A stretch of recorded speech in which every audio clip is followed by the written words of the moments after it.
Hello, I'm Sherna Redil and for me, mali ang ginawa ni Kevin.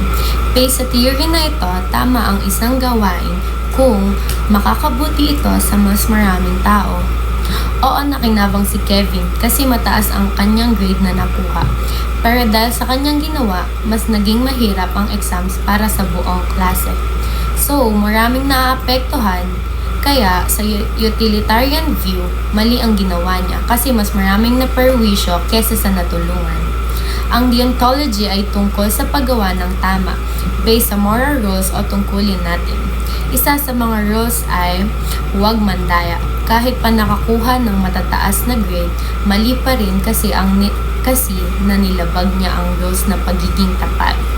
Kaya sa dalawang theories na utilitarian at deontological, mali talaga ang ginawa ni Kevin.